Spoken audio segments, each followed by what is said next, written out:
sommes au moulin de l'abbaye de la Paix-Dieu, qui a été restauré et réaffecté. Et donc la nouvelle fonction ici au rez-de-chaussée, c'est une antenne de la maison du tourisme à Amé.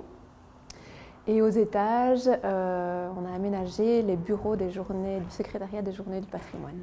Il faut se rappeler que c'était un moulin avec son corps de logis et sa partie plutôt de production, vraiment, avec ses connotations au niveau architectural, c'est-à-dire des petites ouvertures, des petites meurtrières, sauf dans le corps de logis, peut-être quelques fenêtres en plus. Mais comme toute réaffectation, comme tout nouveau usage, c'était aussi ce défi-là, de pouvoir installer dans ces moules d'anciens bâtiments qui à l'époque étaient en ruine pratiquement, des bâtiments qui soient vraiment convivial, je veux dire des espaces conviviaux et des accès fluides et des techniques performantes. Au-delà de ce mur, on a le corps de logis, tandis qu'ici, on avait les mécanismes intérieurs du moulin. On voit justement les mezzanines qui sont toujours là-bas, avec les meules et le mécanisme intérieur qui témoignent justement de cette production meunière qui est très répandue, notamment ici en ménage, en Wallonie.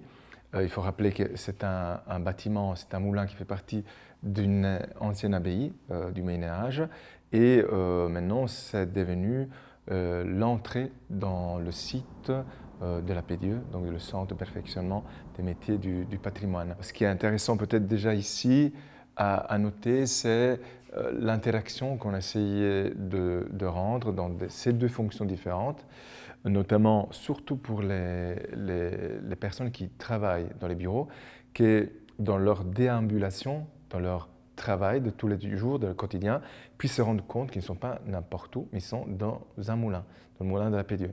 Et donc il y a une sorte de vase communicant entre les deux fonctions et notamment des vues, hein, des regards croisés.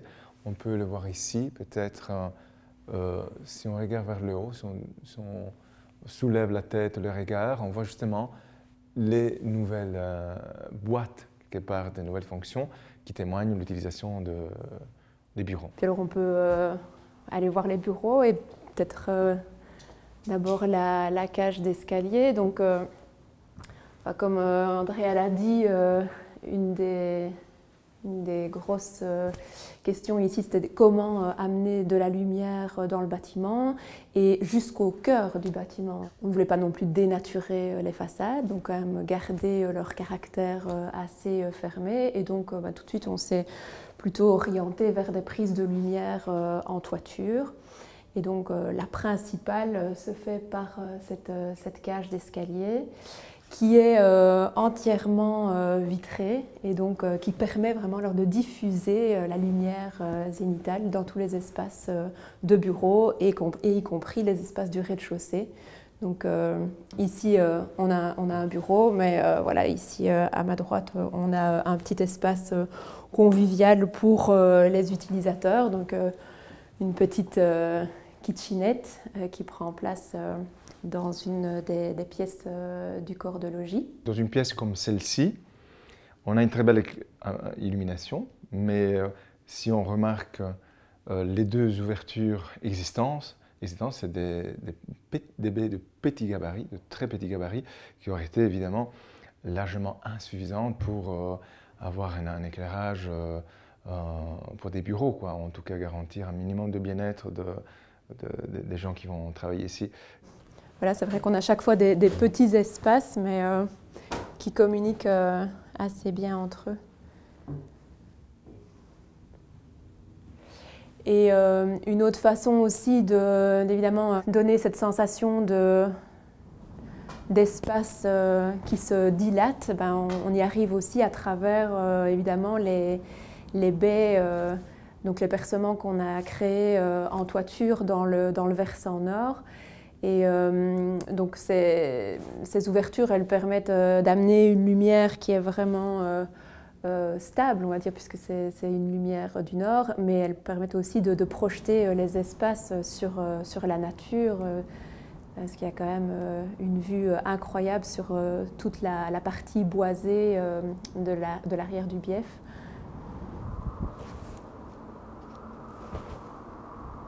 La façade principale avait subi un effondrement dans les années 2000, et un effondrement assez important, donc, qui englobait les deux entrées actuelles, tout l'encadrement en pierre. Toute la maçonnerie au-dessus de ces deux portes était effondrée aussi. Il y avait tous les planchers. Oui, tous les planchers. Il n'y avait plus de toiture, plus de couverture, plus de toiture. Donc ce qui a permis de sauver quelque part le bâtiment, c'est aussi une structure de mise hors eau que l'IPW avait mis en place déjà quelques années avant le concours. Et ça a permis, on va dire, de stopper le processus de dégradation et quelque part de sauver le bâtiment. Parce que s'il était resté... nous, c'est un concours qu'on a gagné en 2005 et il faut savoir quand même que le chantier s'est terminé en 2013. Donc il y a quand même 8 ans. Donc c'est clair que si le bâtiment était resté, il y a 2 années de chantier, si le bâtiment était resté découvert comme ça pendant toutes les années d'études, il n'en serait plus rien resté. Toutes nos interventions marquent la contemporanéité de notre architecture.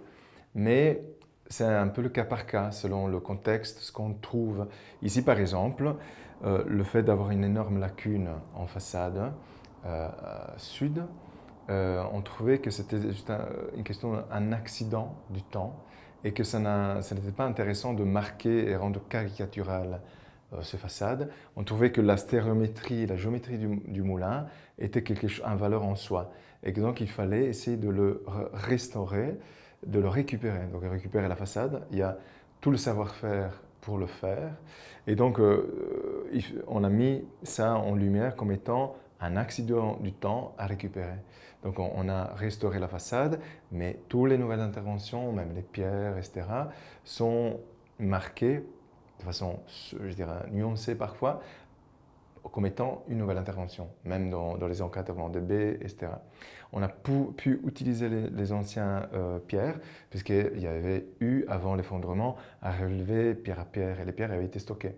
Et donc, dans ces cas-là, on n'a pas envie de charger avec des nouveaux matériaux, un nouveau langage. Par contre, évidemment, je veux dire, que ce soit à l'intérieur, dans d'autres façades, etc., notre interventions sont contemporaines et on distingue parfaitement bien ce que l'histoire nous a apporté, laissé, et ce que nous avons amené comme intervention en 2010-2013. On se trouve ici dans l'extension du moulin. Donc, en fait, il faut savoir qu'au départ, on avait un appentis, donc un bâtiment qui a été racolé au bâtiment d'origine et qui servait vraiment de stock pour le meunier.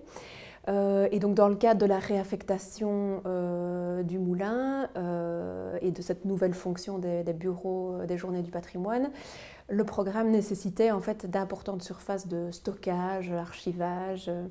Et donc l'appentis dans sa volumétrie d'origine était beaucoup trop petit et donc on a décidé de l'étendre et comme on l'a vu, on a un talus à l'arrière du bâtiment, on a décidé en fait de faire une extension qui vient vraiment s'insérer à l'intérieur du talus et donc qui est pratiquement invisible de l'extérieur sauf les fameuses prises de lumière. Donc, ces espèces d'excroissances qui viennent vraiment, qui sortent de terre et qui viennent puiser la lumière naturelle nécessaire pour les espaces de stockage.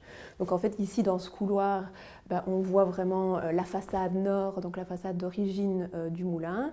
On voit donc le versant de ce qu'était l'ancien appentis.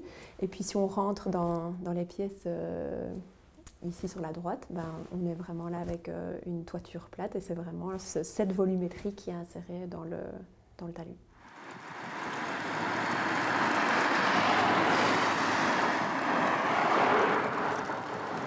Il y a 13 ans, on a commencé à rentrer dans la thématique, dans les préoccupations de la durabilité appliquée au bâtiment. Maintenant, ce n'est pas la seule préoccupation. Donc la question pour nous, c'est un paramètre très important et qui fait partie d'un ensemble d'autres paramètres.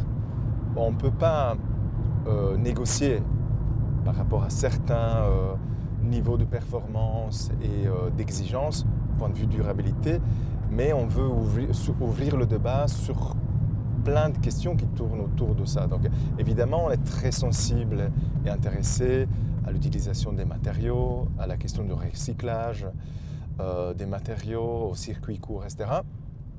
Il y a énormément d'expériences qui se font pour l'instant, notamment aussi à Bruxelles. C'est assez pionnier, notamment dans la question du recyclage des matériaux.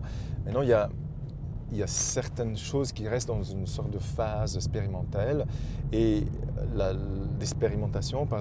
Et ce qui est important, c'est pouvoir aussi trouver la pertinence et le fondement aussi économique pour que ça puisse avoir une incidence plus large.